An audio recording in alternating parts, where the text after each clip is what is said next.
Well, the FDA has been looking for more than a year now into dogs with dilated cardiomyopathy, or DCM, which is effectively an enlarged heart disease. However, pulse growers like Chester's Jillien and Streit say FDA overstepped its bounds in drawing a direct link to specific pet food ingredients in a sample size of 560 cases out of a dog population of roughly 77 million. The issue that we take with this as pulse growers in Montana is, as we continue to look into this, because of course, everyone's concerned.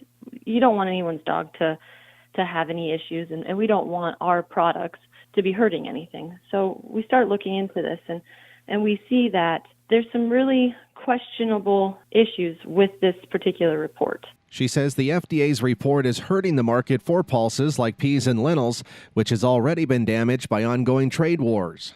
Absolutely.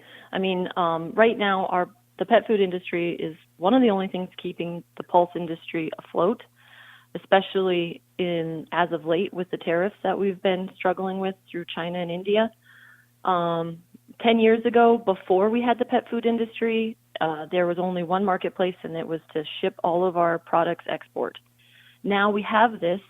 Domestic food industry is growing, but not at a rate that is going to keep up with, let's say, with the pet food, if it goes away. And Jillien is encouraging other pulse growers to voice their concerns to members of Congress. Well, I would say the call to action is to get a hold of our congressional delegates and have them start asking for some answers from the FDA.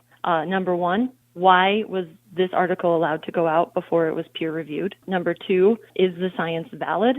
Ask them to stop putting out these reports until they can validate this science. And then I guess the other thing was to, make sure that the FDA puts out a statement that says that there is no causation between DCM and the use of peas and lentils. In the meantime, the FDA says it's continuing to investigate and work with veterinarians and the pet food industry.